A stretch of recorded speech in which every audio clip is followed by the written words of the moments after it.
Muy bien. El día de hoy vamos a continuar con la temática de la semana pasada. La semana pasada estudiamos que sí podíamos, de acuerdo a lo que dice la Biblia, a lo que dicen los escritos inspirados de Ellen de White, que sí podíamos conocer la cercanía de la venida de Cristo, eh, la hora en relación a la cercanía, la proximidad de la segunda venida de Cristo, en referente a conocer el año, el mes, incluso el día de la semana, cuando Cristo va a venir. Y hoy vamos a ver algunos casos en relación a lo que ocurrió después del 22 de octubre de 1844, cuando los pioneros adventistas, eh, en interpretación de la profecía de Daniel 8:14, fijaron la fecha de la segunda venida de Cristo de acuerdo a lo que ellos entendían, que Cristo venía a purificar la tierra con fuego en cumplimiento a esa profecía. Y después que Jesús no vino, el 22 de octubre de 1844, quedaron chasqueados y muchos pioneros adventistas y otros hermanos que se incorporaron después, que no pasaron por la experiencia del mensaje del primer y del segundo ángel, empezaron a prolongar esa profecía. Se tomaron de esa profecía y empezaron a agregarle interpretaciones particulares de ellos.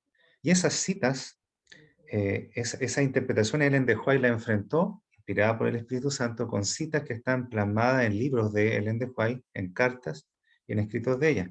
Esas citas son ocupadas actualmente para decir que nosotros no podemos saber la fecha de la segunda venida de Cristo.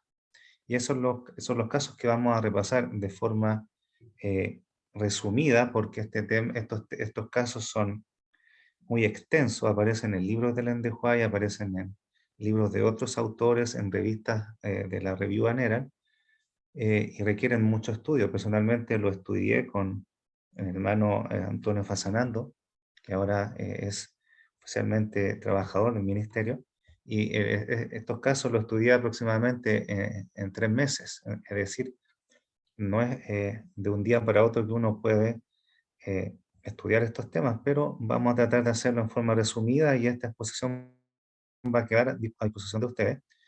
Y paso el aviso que nuestro hermano Antonio Fasanando en el Ministerio del Cuarto Ángel, en seminarios, hay una página en YouTube que el Ministerio aperturó y él está justamente tratando estos temas en forma detallada. Pero hoy vamos a hacer un resumen al respecto para conocer este tema y recordar. Bien, obviamente me voy a ayudar una presentación. Entonces, le puse como título Se prolonga la profecía de Daniel 8:14. Y al respecto, primero tenemos que recordar en forma rápida de qué trata esta profecía. No vamos a entrar en el detalle, pero recordar que esta profecía se encuentra en Daniel capítulo 8, verso 14, que dice lo siguiente: y él dijo, hasta 2300 tardes y mañanas, luego el santuario será purificado.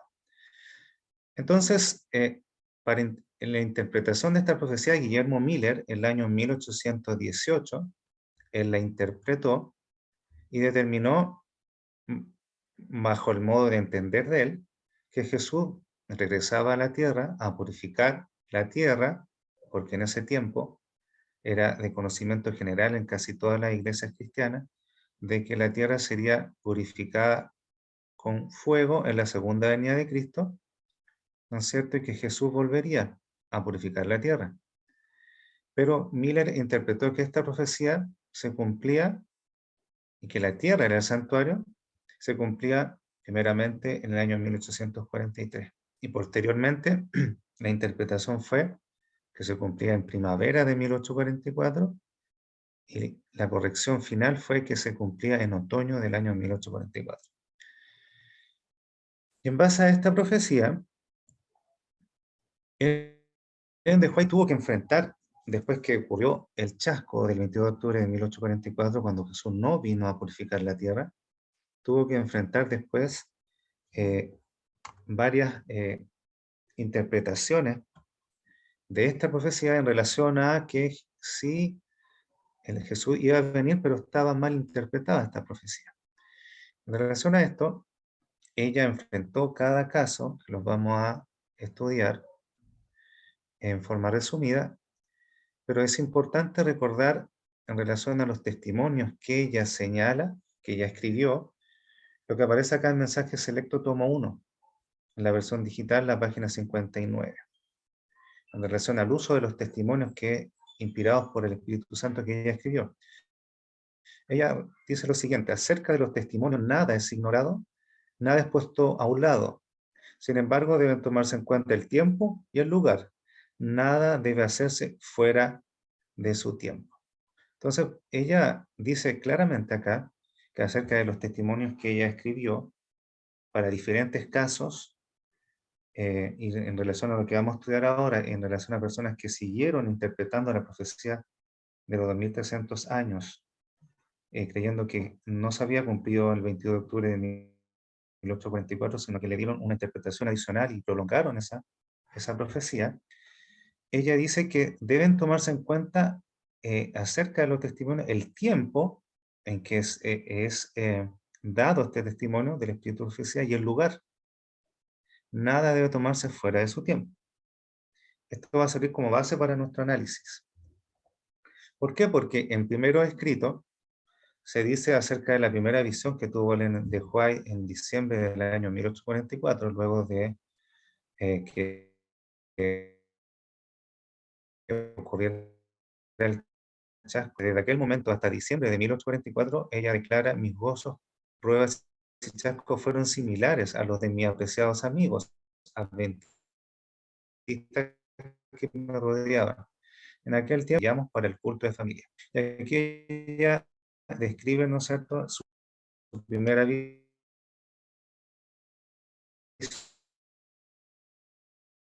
cómo ocurrió. En aquel tiempo había un fanatismo en el estado de Maine, y en este destacado que yo subrayé dice: diferentes fechas fueron fijadas en repetidas ocasiones para la venida del Señor. Y se insistió en que todas pasarían porque el tiempo de angustia debía transcurrir antes de la venida de Cristo. Si esta transcurriera, no podría sino debilitar la fe del pueblo de Dios. Claro, ella escribió esta cita porque se empezaron a fijar nuevas fechas para la segunda venida de Cristo, usando la interpretación de Daniel 8:14 más una adicional interpretación particular de cada persona que fijó esas fechas. Ella dice: diferentes fechas fueron fijadas en repetidas ocasiones, pero estas fechas pasarían, dice, porque debía primero ocurrir qué cosa con el pueblo de Dios, el tiempo de angustia. Por lo tanto, el juez dijo: no pongan fechas porque primero tiene que venir el tiempo de angustia. Y eso refirió a su tiempo, después del año 1844. En este libro, los que vieron y creyeron, que salen los relatos de personas que fueron testigos del don profético de Ellen de White, también nos dice referente al chasco lo siguiente: a los hermanos que pasaron por el chasco del 22 de octubre de 1844, dice, habían abandonado su confianza en la validez de la fecha de octubre, pero todavía esperaban que Jesús regresara en algún momento del futuro cercano. O sea, ellos esperaban que Jesús regresara luego de esa fecha del 22 de octubre, luego de ese chasco. Y sigue comentando lo siguiente: para diciembre, la mayoría de los creyentes adventistas habían abandonado su sólida creencia en que el 22 de octubre tenía importancia. En otras palabras, ellos creían que la profecía de los 2300 días o años no había terminado. Y esto es importante, porque ellos creían que esa profecía aún no había terminado, que la interpretación no había sido la adecuada. Pero aún algunos ahora creían que todo el cuadro profético había estado equivocado, o sea, la interpretación de la profecía, todo el cuadro profético, que es complementado por Daniel capítulo 9, versos 24 al 27, estaba equivocado. Según escribió Elena en el año 1847 lo siguiente. Ella escribió: en el momento en que tuve la visión del clamor de medianoche, diciembre de 1844, había abandonado la idea de que el cumplimiento de la profecía fuera en el pasado y la esperaba para el futuro, y también le pasaba lo mismo a casi todo el grupo. Esto aparece en el libro Primeros Escritos. Es decir, ella misma también esperaba la profecía, cumplimiento de esa profecía en el futuro. ¿Qué dice el libro Primero Escrito en su prólogo histórico? Dice: una parte numéricamente grande decidió que la profecía no se había cumplido en el año 1844 y que sin duda se había producido un error al calcular los periodos proféticos. Comenzaron nuevamente a fijar fechas. Sigue diciendo, y aquí da datos de cuánto habían en ese entonces después del chasco. Dice: cerraron así la puerta ellos después del chasco para no dejar penetrar la luz referente al sábado y al espíritu de profecía. O sea, después del chasco el grupo disminuyó. Dice: en el año 1846 eran como 50 los que pasaron por ese chasco, y el grupo mayor, que abandonó la esperanza de que la profecía se hubiese cumplido en 1844, contaba de tal vez como 30.000 personas. O sea, una gran cantidad de adventistas abandonaron la creencia en la profecía de Daniel 8:14 y en el movimiento, ¿no es cierto?, de que Jesús vendría a purificar la tierra con fuego. Y dice acá: cerraron así la puerta para no dejar penetrar la luz referente al sábado y al espíritu de profecía. Creían que la profecía no se había cumplido en 1844 y algunos fijaron para una fecha ulterior o posterior la terminación de los 2300 días. Fueron fijadas varias fechas, pero una tras otra pasaron. Claramente, ¿no es cierto?, no explica. Y esto es lo que vamos a analizar. Después de la profecía de Daniel 8:14, que se cumple en el año 1844, ellos dijeron no se cumplió, fue mal calculada, y empezaron a prolongar, a estirar este hito que se cumplió en el 22 de octubre de 1844, empezaron a prolongarla y a fijar más fechas. Una persona fijó la fecha al año 1851, 8 en 1884, otra en el 1894. Esos casos son los que vamos a recordar rápidamente. El primer caso fue José Bate o Joseph Bate, pionero importante de nuestra iglesia.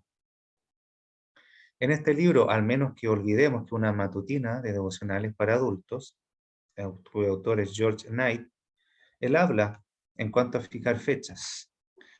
Y miren, justamente Guillermo Miller también, después del fracaso en la predicación, simplemente les pareció natural seguir estableciendo fechas para ese acontecimiento, sobre la base de las diversas profecías. Por lo tanto, Guillermo Miller y Josiah Litch llegaron a esperar que Jesús apareciera antes del fin del año judío de 1844, es decir, en la primavera de 1845. Y también habla esta matutina de que Jaime White también pensó que esa profecía no se había cumplido. Dice: esa experiencia aparentemente curó a Jaime White de especular sobre la fecha de la segunda venida, pero como veremos mañana, por cierto, no detuvo a Joseph Bates. ¿Qué es lo que opinó Joseph Bates al respecto? ¿Qué es lo que pensaba? En la matutina, en el día 7 de abril, dice: Jesús está realmente seguro de eso, seguro que debe haber alguna forma de determinar el tiempo, al menos por parte de los que somos fieles adventistas, en cuanto a poner fecha. Al menos eso pensaba José Bates en el año 1850. El paso del tiempo debió haberlo deprimido, y al fin y al cabo habían pasado 6 largos años desde el chasco milerita. Sin duda podía descubrir la fecha si trabajaba en ello lo suficiente, y para el año 1850 Bates estaba muy seguro de haberlo logrado. En ese año escribió lo siguiente: las 7 manchas de sangre en el altar del oro ante el propiciatorio creo plenamente que representan la duración de los procedimientos judiciales de los santos vivos en el lugar santo. Entonces dice que la mayoría ha escuchado hablar del muy válido principio de la interpretación profética de día por año, pero Bates tenía uno nuevo, el principio de gota de sangre por año. Al usar su nueva luz, Bates había llegado a la conclusión de que el juicio preadvenimiento duraría 7 años y concluiría en octubre de año 1851, momento en que Cristo vendría. Y por eso que Ellen de White salió al paso de esta interpretación de Joseph Pate, inspirada por el Espíritu Santo. Ella, en noviembre del año 1850, Ellen de White declaró públicamente que el Señor me mostró que el tiempo no había sido una prueba desde 1844 y que el tiempo nunca más volverá a ser una prueba. Y ahí ella escribió lo siguiente que aparece en primero escrito en la página 75. El Señor me ha mostrado que el mensaje del tercer ángel debe progresar y ser proclamado a los hijos dispersos de Dios, pero no debe depender de una fecha. Vi que algunos están creando una excitación falsa al predicar fijando fechas, pero el mensaje del tercer ángel es más poderoso de lo que puede hacerlo una fecha. Vi que este mensaje puede subsistir sobre su propio fundamento y que no necesita ser forzado con fechas, que irá adelante con gran poder, hará su obra y sea abreviado en justicia. Es decir, esta cita de primero escrito, que muchas veces se presenta para decir que no debemos colocar fecha para la segunda venida de Cristo, aparece en la revista Review and Herald el 21 de julio de 1851 y Ellen de White se dirigía directamente a Joseph Pate, quien está fijando la fecha de la segunda venida de Cristo, tomando la profecía de Daniel 8:14 para el año 1851. Por eso ella le escribió este párrafo en la Review General dirigido a la explicación de Joseph Pate. ¿Cuál fuera el cálculo de Joseph Pate? Él dijo, y esparcirá lo que aparece en Levítico 16:19, y se esparcirá sobre él de la sangre con su dedo 7 veces, y lo limpiará y lo santificará de las inmundicias de los hijos de Israel. Él ocupó este principio: una gota de sangre es igual a un año, es decir, si eran 7 gotas de sangre que se rociaban sobre el propiciatorio, 1844 más 7 años, él decía que Jesús sí regresaría el año 1851, es decir, estaba prolongando la interpretación de Daniel 8:14 el 22 de octubre de 1844. El segundo caso que vamos a recordar es de la señora Garnire, el señor Garnire, padre, y Ana Garnire, hija. En Mensajes Selectos tomo 1 aparece este caso y aparece la cita que también se nos presenta y se nos dan a entender cuando hablamos que Jesús viene el 2031, dicen, no deben colocar fecha porque, y nos presentan esta cita. Y el Mensaje Selecto tomo 1 da esta explicación. Este fue un documento que encontré, habla Ellen de White, el lunes pasado al buscar entre mis escritos.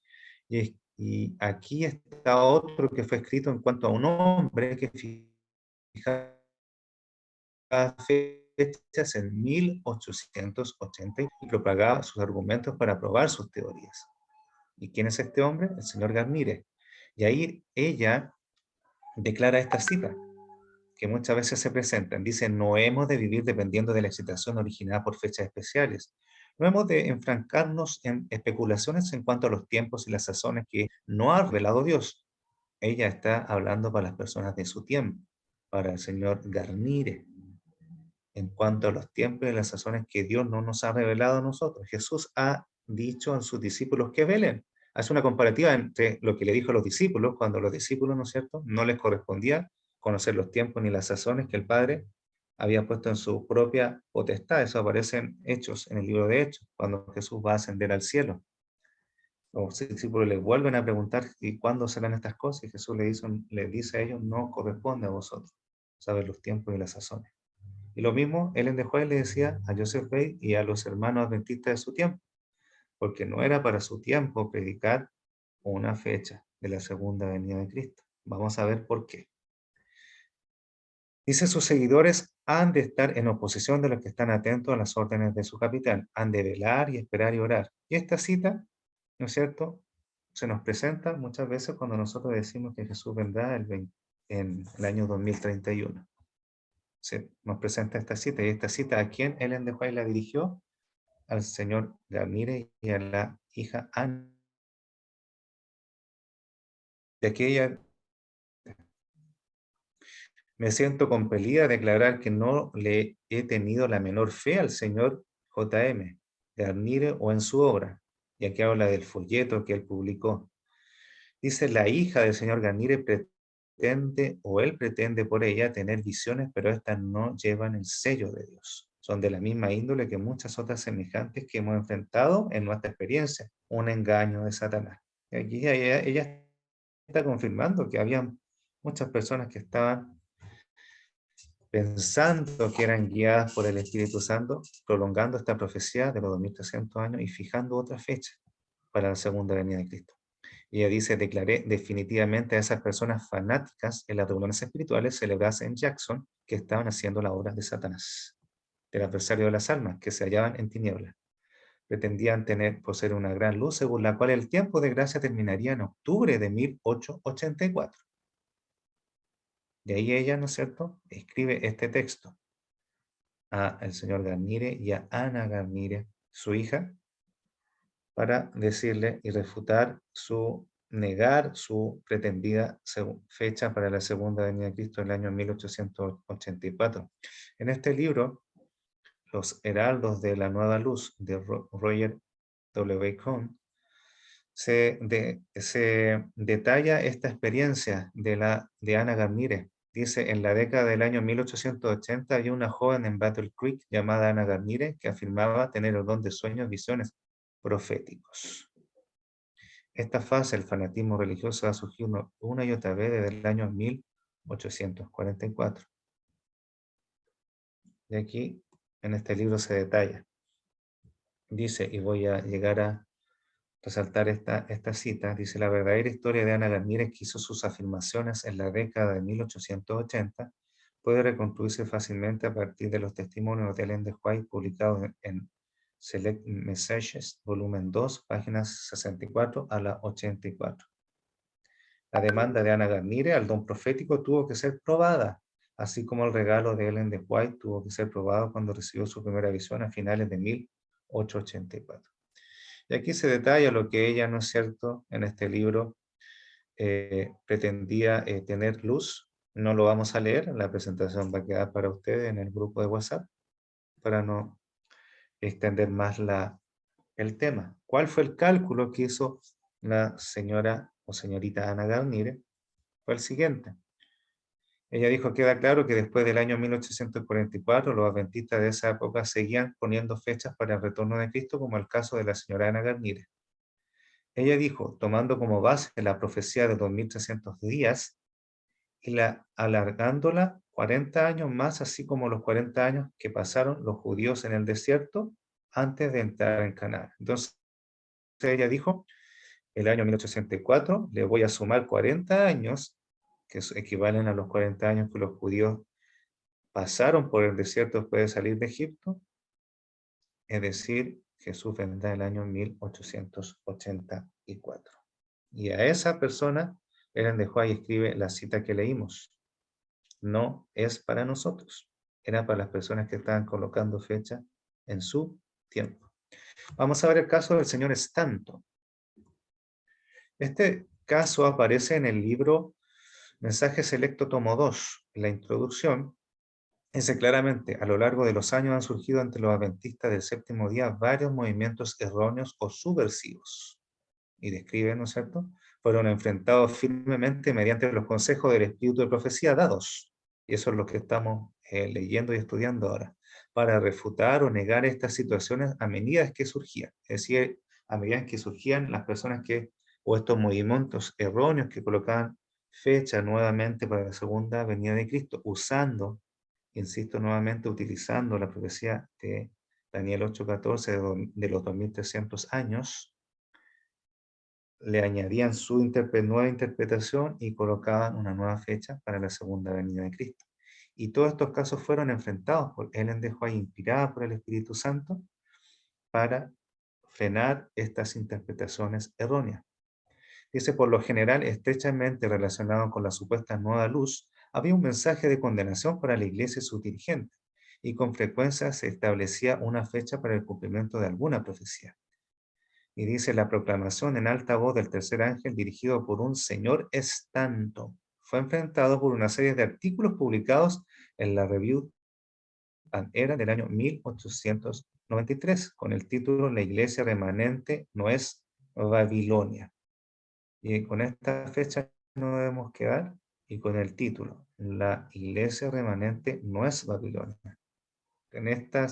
Con estas publicaciones de la Review and Herald, Ellen de White enfrentó la teoría de la segunda venida de Cristo del Señor es tanto. Y aquí está la cita que se nos presenta cuando decimos que Jesús vendrá el año 2031, se nos presenta esta cita. Estábamos cerca del fin, pero si usted o algún otro hombre es seducido por el enemigo, inducido a fijar fecha de la venida de Cristo, estará haciendo la misma obra mala que produció la ruina de las almas, de aquellos que la hicieron en lo pasado. Si usted lleva el yugo de Cristo y soporta su cara, verá que hay mucho que hacer en armonía con los siervos de Dios en la hora de predicar a Cristo y a Cristo crucificado. Pero cualquiera que empiece a proclamar un mensaje, y esta es la cita que se nos presenta, que cualquiera que empiece a proclamar un mensaje para anunciar la hora, el día o el año de la aparición de Cristo, ha tomado sobre sí un yugo y está proclamando un mensaje que el Señor no le ha dado. Esto es lo que Ellen de White le decía al señor Stanton en la siguiente carta. Bueno, en este libro, Ellen de White, Visión de Mujer, ella también relata lo siguiente.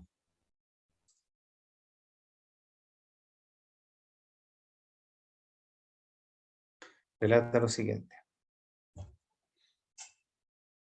El día antes de que se iniciase el campestre de Nueva Zelanda, en abril de 1893, Ellen de White dirigió una carta a un señor Stanton en Norteamérica, que había comenzado a enseñar que la iglesia adventista del séptimo día, debido a la apostasía, se había convertido en Babilonia, y ella escribió. Y aquí está este libro, este paper de Ellen de White, eh, describe esa situación. Va a quedar a disposición de ustedes.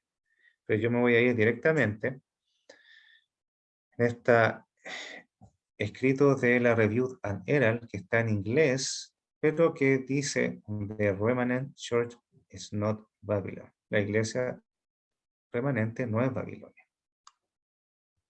No lo voy a leer en inglés, obviamente, pero quiero demostrarles que está dirigida al señor Stanton. Y ese es el artículo que se nos presenta en el libro que recién leíamos, que es Testimonios para los Ministros.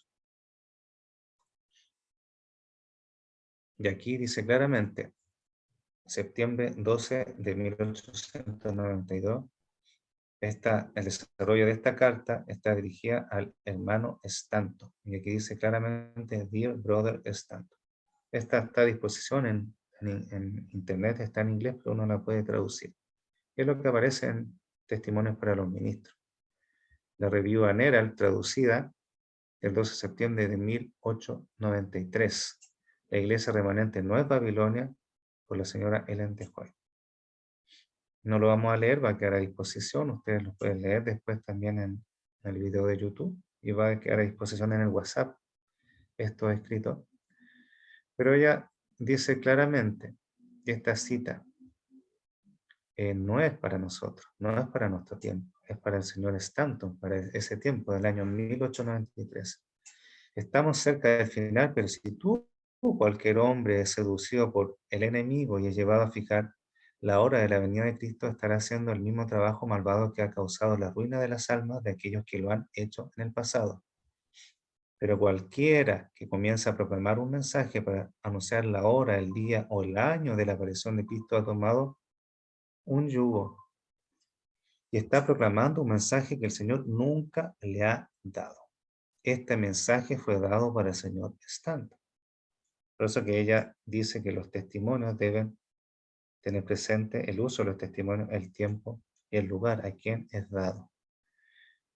En este apartado de la controversia de Apocalipsis 18, también declara, y es una memoria, un estudio, que aquí se describe que el señor Stanton estaba engañado en creer que como llevó 49 años literales para edificar el templo de Dios, después de que fue destruido antiguamente, así llevaría otros 49 años literales para formar el templo de Dios, o los 144.000 de la iglesia adventista. Por eso que él tenía ese cálculo.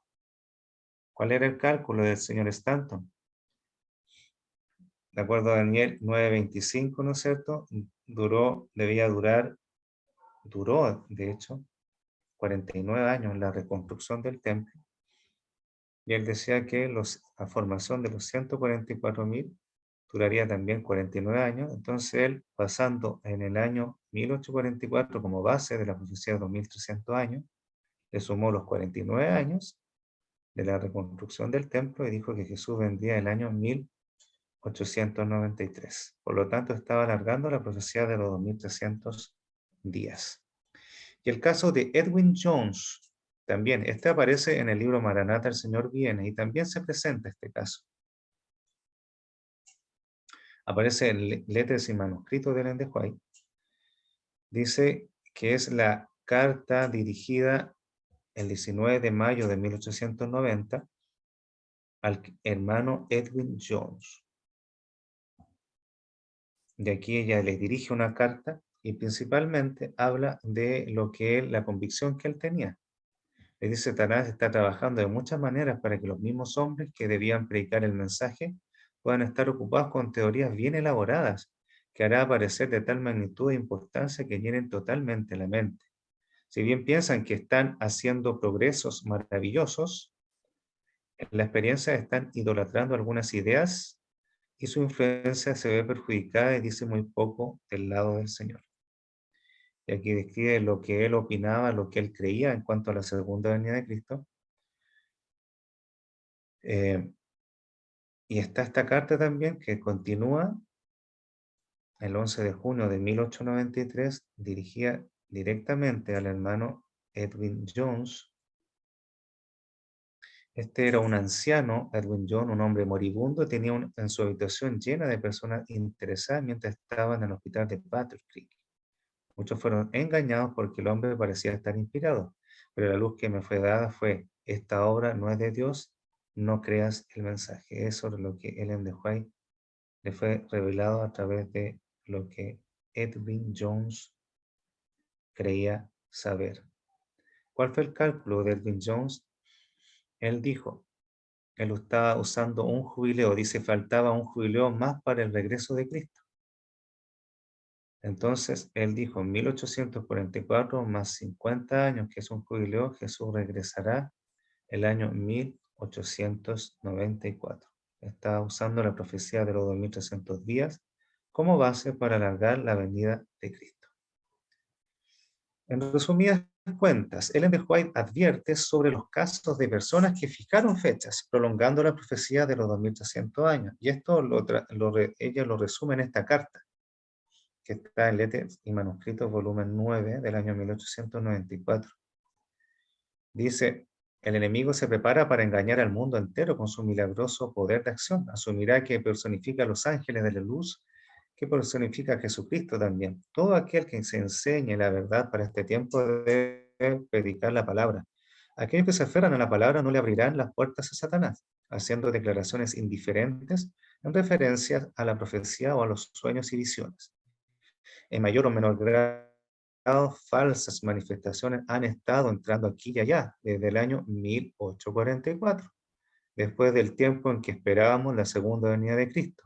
La hemos tenido en el caso Garnire, dice ella, en las declaraciones de E.R. Jones, en el movimiento del Señor es tanto, y dice, los tendremos cada vez más, y como fieles centinelas debemos estar en guardia. Esto lo escribió el año 1894. Recordemos la fecha. Bueno, yo voy a presentar un resumen. Y en relación a esto, Apocalipsis 18 habla del ángel y el librito. Y en este pasaje de Apocalipsis 10, dice lo siguiente en relación al nacimiento del mensaje adventista.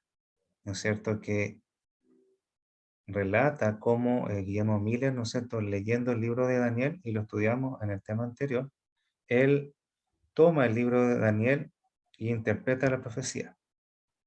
Y en el verso 6 dice lo siguiente, y juró por el que vive por los siglos de los siglos, que creó el cielo y las cosas que están en él, y la tierra y las cosas que están en él, ella, y el mar y las cosas que están en él, el mar, que el tiempo no sería más. Y este versículo es importante, porque generalmente se predica que en base a este versículo, que después del año 1844 no habrá más profecía de tiempo. Por eso que no podemos conocer la fecha de la segunda venida de Cristo. Pero vamos a ver que esto no es lo que Ellen de White interpreta de este pasaje. En el comentario bíblico adventista, tomo 7a, dice lo siguiente: este tiempo en que el ángel declara con un solemne juramento no es el fin de la historia del mundo ni del tiempo de gracia, sino del tiempo profético que precederá al advenimiento de nuestro Señor. Es decir, la gente no tendrá otro mensaje acerca de un tiempo definido después de este lapso, que ahora abarca desde 1842 a 1844. No puede haber ningún cómputo definido de tiempos proféticos. El cálculo más prolongado llega hasta otoño de 1844. Y esto se encuentra en el manuscrito 59 del año 1900. ¿Dónde encontramos este manuscrito? Aparte del comentario bíblico adventista 7a, lo vamos a ver. ¿Por qué? Porque la pregunta es, ¿el tiempo no sería más? ¿Significa que no habrá más profecía de tiempo? Yo les pregunto, en relación a esa pregunta, ¿y qué son estos textos que aparecen en Apocalipsis 13:5, Apocalipsis 18:8, Apocalipsis 17:12 y Apocalipsis 20:7? Apocalipsis 13:5 dice: también le dio boca que hablaba grandes cosas y blasfemia en relación a la bestia. Se le dio autoridad para actuar 42 meses. Hablaba de la bestia, ¿no es cierto? Que surge del agua, de muchedumbre de gentes. Esta bestia que se le dio autoridad para actuar durante 42 meses. Esta es una profecía de tiempo. Apocalipsis 17:12 dice: los cuernos que has visto son 10 reyes que aún no han recibido reino, pero por una hora recibirán autoridad como reyes juntamente con las bestias. Este también es una profecía de tiempo, habla de una hora. Apocalipsis 18:8: por lo cual en un solo día vendrán sus plagas, muerte, llanto, hambre. Es que está hablando de la condenación de la gran ramera, la ciudad que se sienta sobre 7 colinas, que también es mencionada acá en Apocalipsis 13, verso 5. En un solo día vendrán sus plagas. También hay una profecía de tiempo. Y Apocalipsis 27, cuando los 1000 años se cumplan, Satanás será suelto de su prisión. También es otra profecía de tiempo. Después, toda esta es aplicable a después del año 1844. Entonces, sí hay más profecía de tiempo después del año 1844. Ahora, en esta matutina, el Cristo triunfante, de Ellen de White, ella en el día 3 de diciembre detalla y explica el pasaje que recién leíamos, que el tiempo no sería más. Apocalipsis 10, 5 y 6. De aquí ella utiliza el manuscrito, en esta matutina aparece el manuscrito 59 del año 1900. El tiempo no sería más. Dice que el ángel poderoso que instruyó a Juan era nada menos que Cristo. Y vamos a adelantarnos y agrega, y aquí viene lo interesante. Los libros de Daniel y de Apocalipsis son uno, dice ella. El primero es una profecía, el de Daniel, y el otro una revelación, el de Apocalipsis. Uno es un libro sellado, el de Daniel, y el otro un libro abierto, el de Apocalipsis. La luz especial se le dio a Juan, expresada en 7 truenos. Era un bosquejo de sucesos que debían ocurrir bajo los mensajes de los ángeles primero y segundo. De aquí ella dice que está hablando del mensaje de los ángeles primero y del segundo. Recordemos que el ángel primero actuó desde el año aproximadamente 1818 hasta el año 1843 y 44, cuando se anuncia el juicio. Es el mensaje del ángel primero, que el juicio ha sido venido. Y el ángel segundo anuncia la caída de Babilonia. Dice: los mensajes de los ángeles primero y segundo debían ser proclamados, pero no había de revelarse mayor luz antes que estos mensajes hubieran hecho su obra específica. Claro, primero tenía que predicarse el mensaje de que Jesús venía, ¿no es cierto? Que venía, en su juicio había llegado, y el segundo mensaje era que Babilonia ha caído. Ahora ella dice: ese tiempo en el que el ángel declara con un solemne juramento no es el fin de la historia del mundo ni del tiempo de gracia. Ese pasaje ya lo leímos y dice que esta es la parte importante. Dice: después de este lapso, es decir, de que se predican los ángeles del primero y el segundo, que ahora abarca desde 1842 a 1844, no puede haber ningún cómputo definido de tiempo profético. De aquí es lo interesante. Habla de un cómputo definido de tiempo profético. ¿Y cuál es ese cómputo de tiempo profético? El cálculo, dice ella, más prolongado de este cómputo profético llega hasta el otoño de 1844. ¿Cuál fue entonces ese cómputo de tiempo profético definido? La profecía de los 2300 tardes y mañana. Esa es la que llega hasta otoño de 1844. Y ese es el de interpretación cuando el ángel declara el tiempo no sería más. Se refiere a la interpretación de la profecía de Daniel 8:14. Y esto ella lo escribió el año 1900. Es decir, con esto ella está diciendo que no había más cómputo, no había una interpretación adicional en relación a la profecía de las 2300 tarde y mañana. Esta llegaba hasta otoño de 1844. Con esto ella está cerrando el capítulo, cerrando la puerta a todas esas interpretaciones erróneas que alargaban o prolongaban la profecía de los 2300 tarde y mañana. Y en este gráfico lo entendemos más claramente. La profecía de las 2300 tarde y mañana tiene su término en el año 1844, el 22 de octubre. Y la interpretación era que Jesús pasaba del lugar santo al santísimo en el santuario celestial, pero ellos creían que Jesús venía a la tierra a purificarla, que la tierra era el santuario y sería purificado. Y de esta forma ellos dijeron, Jesús no vino el 22 de octubre de 1844, entonces existe un error de interpretación. Y es así como vimos que Joseph Bate fijó la interpretación para 1851, que Ana Garnier la fijó para el año 1884, que el señor Stanton fijó la segunda venida como fecha y prolongó esta profecía para el año 1893, y el señor Edwin Jones para el año 1894. Es por eso que en el manuscrito 59 ella dice que el tiempo profético llegaría hasta otoño de 1844. Ella, este manuscrito lo escribió el año 1900 y dio a entender de que todas estas personas estaban erradas. Ya él se lo declaró a ella en su tiempo, pero en el año 1900 ella cierra la puerta con este manuscrito. Pero hay más, hay más. No solamente ella cierra la puerta con ese manuscrito. Vamos a ver que en el conflicto de los siglos también ella cierra la puerta definitivamente a esas interpretaciones. Por eso que este pasaje es importante. En cuanto a los testimonios, deben tomarse en cuenta el tiempo, en qué año se escribe el testimonio y el lugar y para quién. Nada puede aplicarse fuera de su tiempo. El libro El conflicto de los siglos se terminó de escribir el año 1911. ¿Bien? Es importante, ¿por qué? Porque ella en el conflicto de los siglos, en la página 451 de la versión digital, también habla de este tema. Y es interesante lo que ella dice, la mención de una fecha precisa para el juicio en la proclamación del primer mensaje fue ordenada por Dios. Claro, el primer mensaje hablaba del primer ángel del juicio.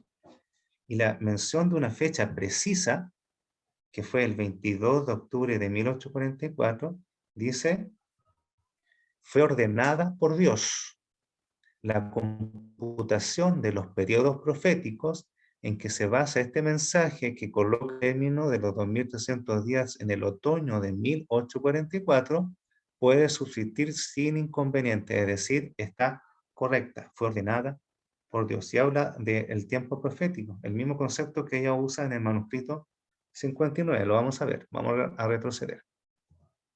Manuscrito 59, ella dice, cómputo definido de tiempo profético, el cálculo más prolongado llega hasta otoño de 1844. Es el mismo concepto que ella habla en el conflicto de los siglos.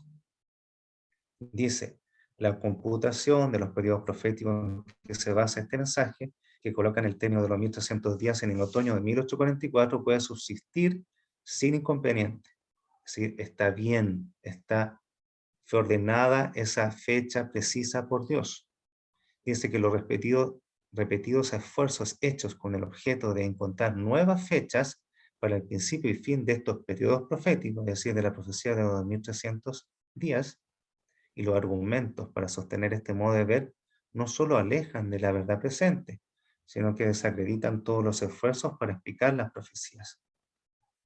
Cuanto más a menudo se fije una fecha para el segundo advenimiento, y cuanto mayor sea la difusión recibida por una enseñanza tal, tanto mejor responde a los propósitos de Satanás. Una vez transcurrida la fecha, el que cubre de ridículo y desprecio, él cubre de ridículo, es decir, Satanás, y desprecio a quienes lo anunciaron. Esta cita también se usa para decir que no debemos colocar fechas para la segunda venida de Cristo. Pero fíjense que tiene una explicación muy clara y precisa. Dice, una vez transcurrida la fecha, él cubre, hablando de Satanás, de ridículo y desprecio a quienes la anunciaron, claro, porque todas estas personas que vimos que predicaron fecha, prolongando la profecía de los 1300 días, se chasquearon, porque la fecha pasó y Jesús no vino. Y hecho aprobio con el gran movimiento adventista de 1843 y 1844. Y este ya está hablando del pasado, de ese movimiento. Y este libro ella lo terminó de escribir y de compilar definitivamente en el año 1911. Habían pasado más de 50 años, casi 50 años. Y aquí está esta parte importante. Los que persisten en este error llegarán a fijar una fecha demasiado remota para la venida de Cristo. Ello los arrullará en una falsa seguridad y muchos solo se desengañarán cuando sea tarde. De aquí esta cita nos puede dar a entender, de que no debemos persistir en fijar una fecha demasiado remota. ¿Y qué entendemos por remota? Para eso tenemos que ir mejor al texto en inglés. En el texto en inglés del conflicto de los siglos, que se terminó de escribir, de compilar el año 1911, dice, con respecto a la fecha demasiado remota, dice en inglés, a date to fair in the future. Mi pronunciación no es muy clara, pero quiero que se queden con el texto en inglés con respecto a la fecha demasiado remota de la segunda venida de Cristo, pero la busqué yo en un traductor en inglés. ¿Qué significa esta frase? Dice una fecha demasiado lejana en el futuro para la venida de Cristo. Es decir, ¿qué es lo que estaba diciendo Ellen de White? Que los que persisten en este error llegarán a fijar una fecha demasiado lejana en el futuro para la venida de Cristo. No está diciendo ella que van a fijar una fecha errónea, que no hay que fijar fecha. Ella está diciendo que los que persisten en este error de fijar fechas, recordando lo que pasó en los años anteriores a esa fecha del año 1911 con los casos que ya vimos, van a cometer el error y van a fijar una fecha demasiado lejana. Y nosotros creemos que Jesús viene en 2031, y como este libro se escribió terminó de compilar en el año 1911, faltaban 120 años para el cumplimiento de la profecía de los 6000 años y el regreso de Cristo.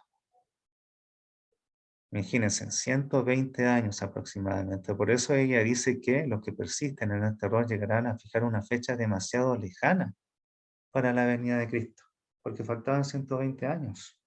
No era para el tiempo de Ellen de White y sus contemporáneos conocer la fecha de la segunda venida de Cristo, el año, el mes, el día de la semana, la proximidad, la cercanía, el que está a las puertas, como estudiábamos la semana pasada. No era para ellos, como tampoco fue para los discípulos, porque para los discípulos faltaban cerca de 2000 años para que Jesús viniera. Ellos se hubieran sentido chasqueados, tal cual Elena de White y sus seguidores. ¿Por qué? Porque Elena de White, en este árbol familiar de ella, han pasado 3 generaciones. Ella actualmente tiene un tataranieto. Han pasado 3 generaciones. Y Jesús viene en 2031. Por eso que ella dice que no deben fijar una fecha demasiado remota o que esté muy en el futuro para la venida de Cristo, porque no era para su tiempo. Por eso que insisto en este pasaje que ella misma escribió, para acerca de los testimonios deben tomarse en cuenta el tiempo, y el lugar, nada debe hacerse fuera de su tiempo. Que Dios nos bendiga. ¿Qué podemos concluir? Que claramente los adventistas fijaron diferentes fechas para la segunda venida de Cristo. Después del año 1844 vimos todos esos casos a los cuales Ellen de White enfrentó. Les digo, no pongan fecha, los enfrentó. Y en el manuscrito del año 1900, no, del año 1900, el manuscrito 59, ella explica claramente que el periodo profético de la profecía de Daniel 8:14, de los 1300 días o años, llega hasta otoño de 1844. Y para su tiempo, vimos que en el conflicto de los siglos, ella declara que no debe fijarse una fecha, porque el que la fijara en su tiempo estaría fijando una fecha demasiado lejana en el tiempo. Ella no dice que no se puede conocer la fecha, el año, sino que para su tiempo no correspondía, porque ella murió el año 1915, murió su hijo, murió su nieto, y actualmente está el tataranieto. Han pasado 3 generaciones, pero ahora sí que toca. Dios sacó su mano de la profecía, descorrió el velo, y podemos saber que Jesús viene en el cumplimiento de la profecía de los 6.000 años, el año 2031. Que Dios nos bendiga, y recordemos que cada cita que vimos era aplicable al tiempo del Ellen de White, no es aplicable a nuestro tiempo, porque como vimos la semana pasada, Dios siempre anuncia sus juicios, siempre anunció cuando Él iba a ejecutar un juicio. Lo anunció en el tiempo de Noé, lo anunció a Sodoma y Gomorra, lo anunció con Nínive, y también lo está anunciando ahora en su segunda venida, en cumplimiento de la profecía de los 6.000 años, que se cumple el año 2031. Que Dios nos bendiga, que Dios pueda hacernos entender, grabar este tema en nuestra mente y en nuestro corazón, para que podamos entenderlo y explicarnos a aquellos que demanden este conocimiento. Dios bendiga a este hermoso grupo.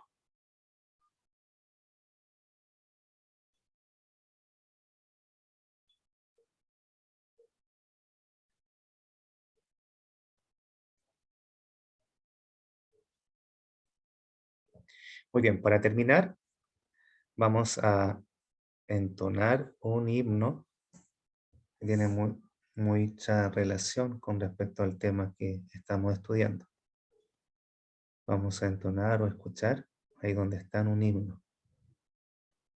Este himno, yo recuerdo que cuando ingresé a la iglesia, era uno de los himnos que más me emocionaban, y un himno que nos hace la pregunta, ¿cuánto aún faltará para que Jesús venga? Y sabemos que en relación a la interpretación y el conocimiento que se tiene ya de la segunda venida de Cristo, falta muy poquito, faltan 9 años.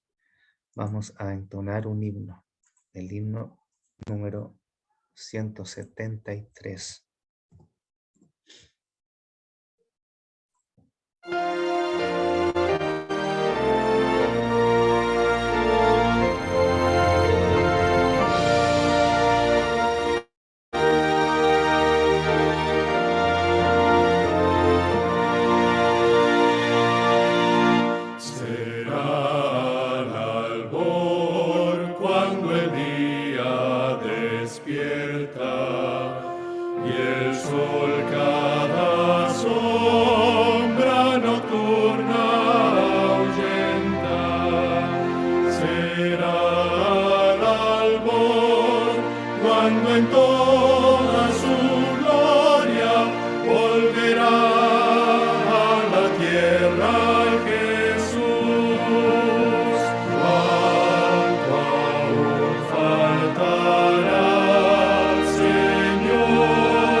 Aleluya,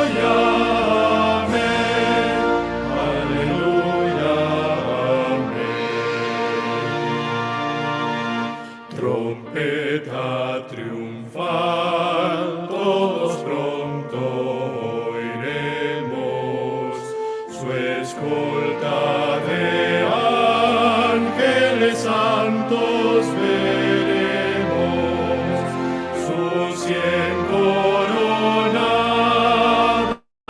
de luz miraremos cuando venga en gloria Jesús.